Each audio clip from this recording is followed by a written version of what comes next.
स्वप्नील जाधव यांच्याकडे, ते डोंबिवलीमधून आपल्यासोबत जोडले गेले आहे। स्वप्नील, काय सांगाल? डोंबिवलीची शोभायात्रा ही खास असते, या ठिकाणी शिवकालीन शस्त्रांचं प्रात्यक्षिक सुद्धा दाखवण्यात आलं आहे। सध्याची काय दृश्य आहे, सध्या कसे इथं चित्र तुम्हाला दिसतंय?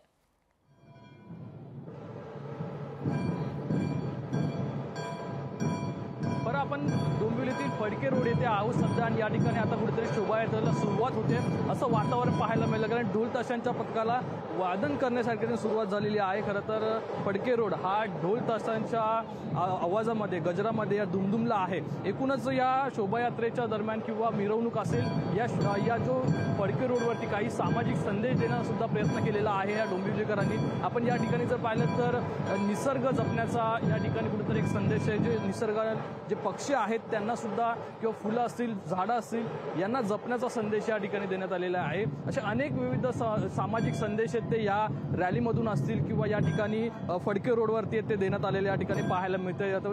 वेगवेगळे जे फुलं असतील, प्राणी असतील, पक्षी असतील, जे आता कुठेतरी कमी होत चाललेत, ते दुर्मिळ होत चाललेत, त्यांची फोटोज या ठिकाणी लावण्यात आल्या, त्यांच्या संदर्भातील माहिती सुद्धा उपलब्ध करून आल्यात। तर या संदर्भात, या उपक्रमाबद्दल आपण खरं तर माहिती घेऊ। काय नक्की दादा, जे दुर्मिळ प्राणी आहेत, पक्षी आहेत, झाडं आहेत, याचा एकंदरीत जपण्याचा संदेश तुम्ही देतो?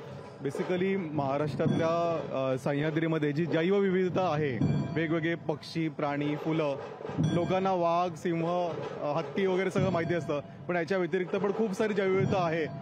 खूप सारे पक्षी आहेत। महाराष्ट्राचा राज्य पक्षी, महाराष्ट्र राज्य फूल हे कुठलं कुठे, त्या या निमित्ताने डोंबिवलीतल्या ट्रेक्षिदी संस्थेने त्या निमित्ताने दाखवण्याचा आम्ही प्रयत्न केलेला आहे। या निमित्ताने आपण बघतो या ठिकाणी जे काही वेगवेगळी फुलं असतील याची माहिती सुद्धा देण्यात आलेली आहे। डोंबिवलीकर असतील, ज्या डोंबिवलीमध्ये येणाऱ्यांना सर्वांना याची माहिती मिळावी या दृष्टिकोनातून हा उपक्रम करण्यात आलेला आहे। खरं तर पूर्ण फडके रोड आपण या ठिकाणी पाहतोय, ढोल ताशा पथकांच्या वादनाला तो सुरुवात झालेली आहे आणि मोठ्या प्रमाणात आता थोड्याच वेळामध्ये या ठिकाणी आणखी ढोल ताशा पथक येतील आणि या ठिकाणी काही सिनेतारक सुद्धा या ठिकाणी येणार आहेत आणि राजकीय व्यक्तींची सुद्धा मांदी या ठिकाणी पाहायला मिळणार आहे। कारण निवडणुकांचं वर्ष आहे फरं आणि निवडणुकांच्या पार्श्वभूमीवरती सर्व तरुणाईला आकर्षित करण्याचा प्रयत्न कुठेतरी होताना पाहायला मिळतोय आणि त्याच दृष्टीने या ठिकाणी प्रत्येक संघ असतील, प्रत्येक गट असतील, यांच्याकडून सुद्धा ढोल ताशा पथक ठेवण्यात आलेला आहे। त्याचाच आपण एक प्रकार पाहतो, या ठिकाणी एक ढोल ताशा पथक आहे जे वादनाला आता सुरुवात करत आहे। निश्चितच स्वप्नील, ढोल ताशाचा निनाद आपण या ठिकाणी बघितलेला आहे आणि त्याचबरोबर शोभायात्रेची मुहूर्तमेढ जिथून रोवली गेली त्या डोंबिवलीतली दृश्य आपण बघितलेली आहे। तुमच्या माध्यमातून तिकडची अपडेट आपण घेत राहणार आहोत।